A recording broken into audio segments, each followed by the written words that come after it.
Hello, my name is Dr. Joy Wiggins, and I am an equity and inclusion consultant and a professor and writer.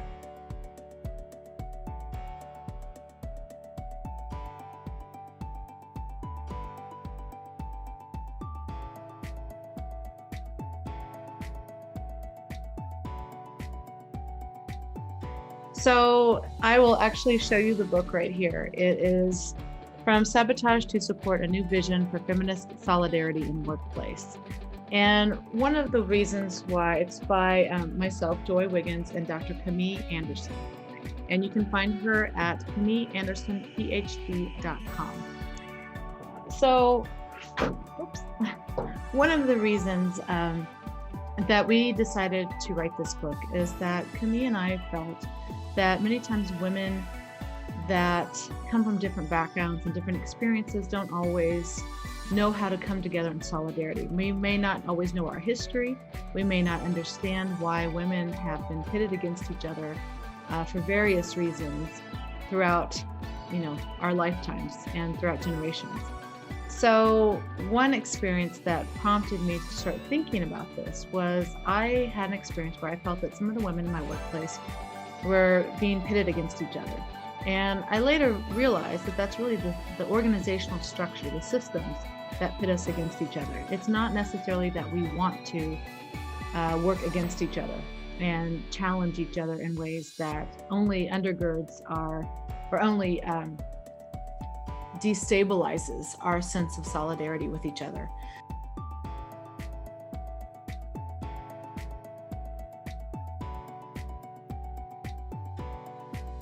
It's very important. I don't think people are necessarily taught how to not only work together, but how to be leaders. We're not taught that in K-12 education. We're not always taught how to be a leader. It's important in the classroom community to create little leaders, but it's also important to create team building activities, ways to have emotional intelligence. And also it's important to understand how our history of oppression affects people differently. So, for example, I had a white male tell me that he never saw sexual harassment in his workplace. He goes, well, I never saw that. And I thought, well, why would you? It wouldn't be happening to you and nobody's going to do it in front of you. Or maybe they would, but it's not like it's on your radar. For us, it's always on our radar. We're always constantly protecting ourselves. We're very hyper aware of times that we have been harassed, assaulted, obviously, or even had small, subtle things, verbal stabs at us. So we're very aware of that. And, and I said to him, well, why would you? It's not directed toward you. And most women are shamed for saying anything. So a lot of times we just stay silent. And we know that if we do speak up, we might lose our job, we might lose our relationships, we might lose the ability to be hired in that industry again. It could tarnish our name.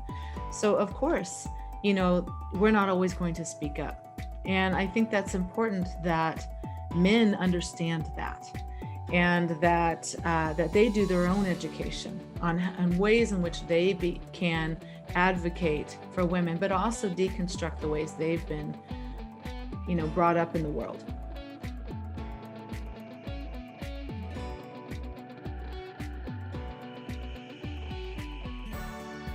So as a former teacher and a teacher educator, so I currently teach teachers how to teach at a university north of Seattle. And I would say, as a former teacher and someone that had to home tutor my child last spring of 2020, I say bless you. And that it's very difficult, especially when it's your own child. And so bless you is the first thing I would say. Secondly, try to establish a routine and reward system for every time your child does something that they tried and maybe failed at. So if they made a mistake and they tried again, say, wow, look at you, you tried again. Because I think one thing that's important is that you're going to fail. And all of us are kind of in this boat together where we are feeling anxious, we are feeling unnerved by all the ways in which life has had to change. And I think it's important to validate that with students and with your children. If you are finding that they are getting frustrated or upset or Zoom isn't working, or they're just, out of sorts, validate those feelings, and also talk about your own frustrations, and also talk about how it's been hard for you as well. Because I think that's really important, to be vulnerable sometimes with our children. I am vulnerable with my college students all the time. I was when I was a 6th grade teacher. I talked about my own writing struggles when we were doing writing workshop. I talked about my struggles, with taking tests whenever, a standardized test would come up. I talked about those things because I wanted them to know that I was in their corner and I was rooting for them, and that I understood that these are valid frustrations and these are valid feelings. And I think that's the most important thing that we can do as parents, as teachers, is to validate the emotions that are happening for both ourselves and our children. So you might even develop a mantra for the family, like, making mistakes is how we learn, or it's okay to feel angry, it's okay to feel upset. And how do we feel those feelings and then move forward? And how do we start to learn how to manage those feelings as well? So that's important. Also, be compassionate with yourself and your children. I tried homeschooling my daughter and it did not go well. So for the sake of our relationship, I actually hired a math tutor because I wasn't very good at math either. And, she would ask me questions. I'm like, I don't know. So I decided that was the best thing for our relationship, was to invest in a tutor. And I'm also a single mother, so I work 2 full-time jobs. And so there's no way I'd be able to do it all.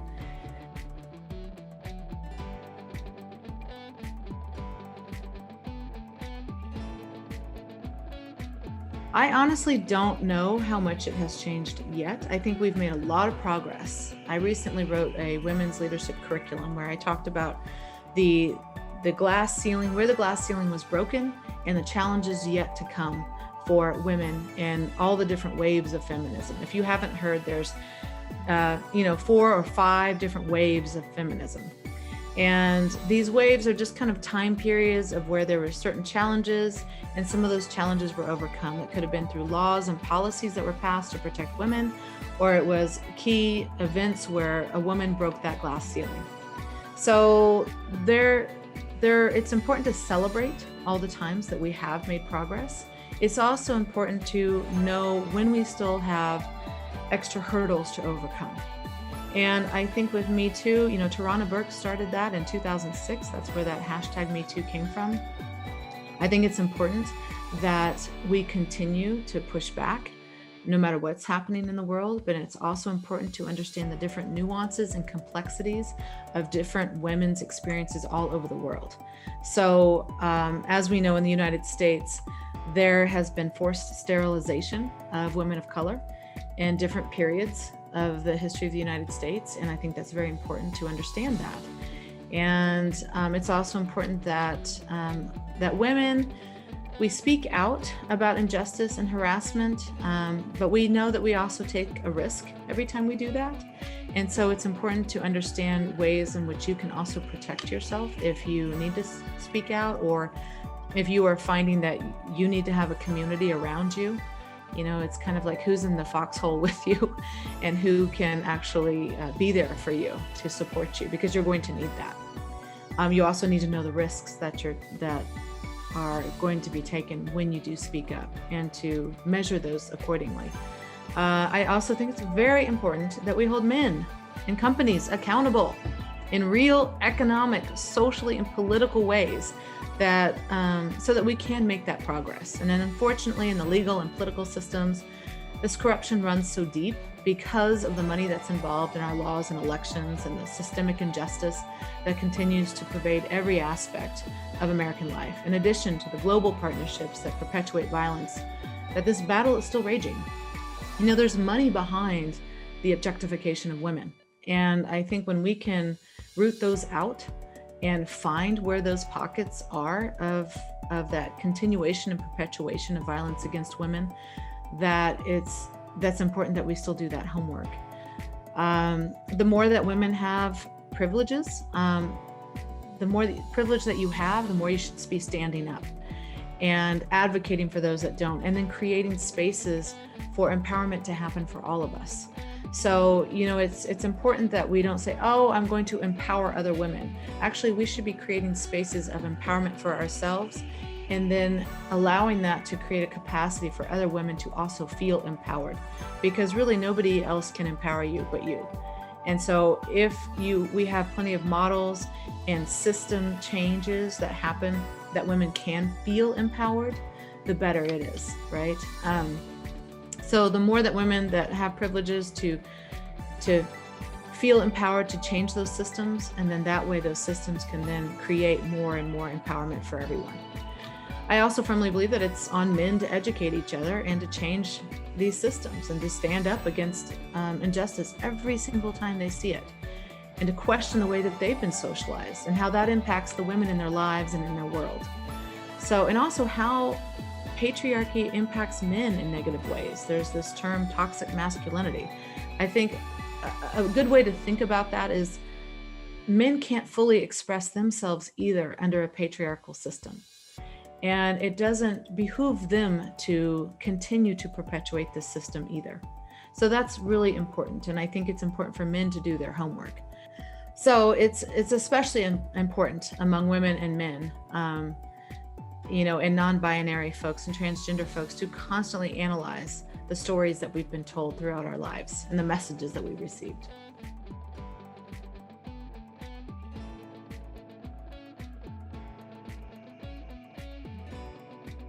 And I would say that our team is working with clients to enable them to face the challenges they have around diversity, equity, and inclusion, and create a strategic plan that works with their goals and their values. However, equity has to be one of their top values, or all the talk in the world won't actually change the organizational structure or the climate.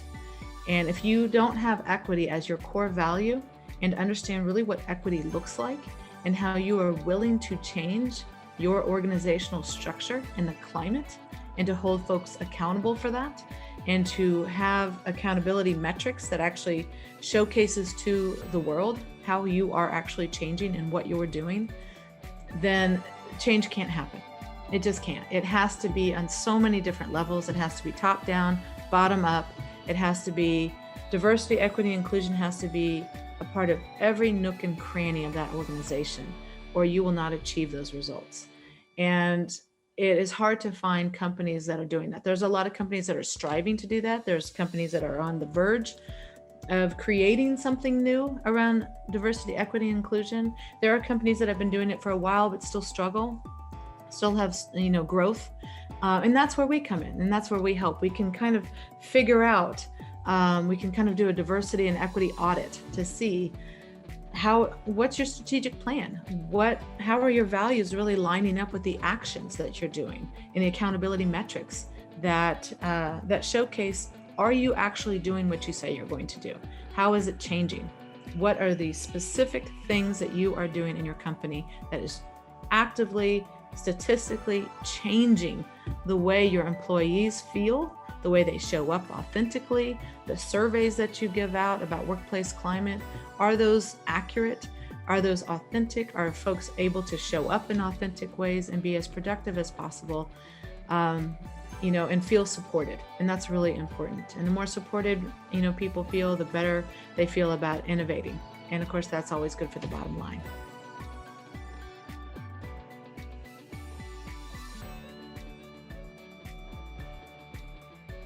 Can't do both. We can't have a huge organizational change without that. Number 6, who are your inspirations? For me, I first started reading women in literature. I was an English minor, and so I was also a teacher. But when I took a women in literature class, I started reading Maya Angelou, Alice Walker, and I really became inspired to write poetry from Maya Angelou. And then I started to really look at critical race theory, and a lot of the women that were doing critical race theory. Kimberly Crenshaw is definitely someone I look up to. She coined that term intersectionality. So if you don't know her, Kimberly Crenshaw.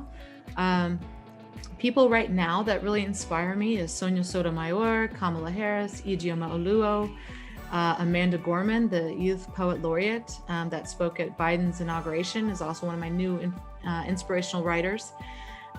Sonia Renee Taylor is someone that wrote The Body Is Not an Apology. I'm loving her work right now. And I have lots of people locally here in Austin and that I really look up to, and I've been reading about and learning about. And I think it's important to constantly be inspired by other women, and also women very different from you. And I think that's important because you're always constantly getting a new lens, a new perspective on things that might not have been on your radar if you're always looking at the same people, the people that look like you. It's important that we have a wide variety of different people to look at.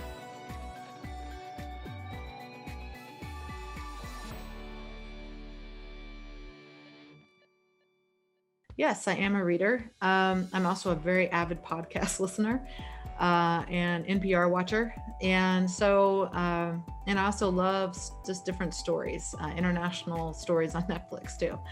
So yes, I'm reading currently The Memo by Minda Harts. That is talking about women of color in the workplace and basically how they can strive and thrive in the workplace. It's kind of like a how-to book. It's great. Anything by Ijeoma Oluo. She's written 2 books now. So she wrote So You Want to Talk About Race. And podcasts I like Code Switch, talks a lot about race in the United States. Throughline talks a lot about the history of something, and I love learning about the history of something because it always tells me why we're in the situation that we are in today. So the more we know about our history, the better. The Body Is Not an Apology by Sonia Renee Taylor is something I'm currently reading, and that's an excellent book about it's more than body positivity. It's revolutionizing the way we see our bodies and others' bodies and the validation of bodies. And it's just a very good book. And she also has puberty books. So my daughter is getting that one pretty soon in the mail. Anything that focuses on history and racial equity. Kimberly Crenshaw on her podcast, Intersectionality, is also very good. She talks about the intersections of racial and gender justice.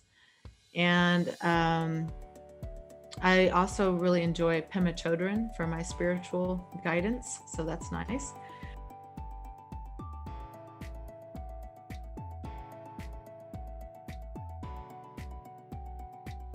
Of course, I would be remiss if I did not talk about our book, From Sabotage to Support, A New Vision for Feminist Solidarity in the Workplace. And it's important that we always, promote ourselves, and that's okay to do that. So the books I mentioned above are great resources too. I think I'm really enjoying both Sonia Renee Taylor and Minda Hart, and I think that's those are great books to look at as well. I have a ton more, and I have a whole list of resources for women. So if you ever want to email me, you certainly can, and I will send it to you. My email is joy@joywiggins.com. My website is joywiggins.com. So it's joywiggins.com. And I'm happy to send you that handout. It's free for everyone.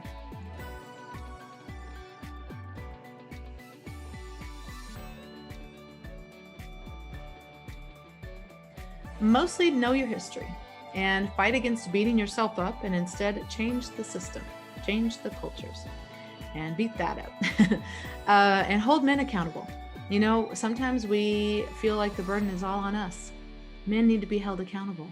They really do. I hate to say this, but hit them where it hurts. If it's in your personal relationships or professionally, hold them accountable. Find where you have power and use it. So I always talk about this idea of pockets of power. We each have power. We have to find it, harness it, and use it. And so we have little pockets here and there of where we have power. Sometimes we don't have power. And so leverage those spaces with people that can help you, allies. If that means leveraging a male colleague, or a man in your life, or another woman that has a little bit more power than you do, then leverage that. It's important to hold folks accountable for their actions. So that might mean, economically, professionally, socially. This idea of calling in rather than calling out is important, I think. So it's not so much about saying, hey, you're this. That's not helpful. Nobody likes to have the finger pointed at them.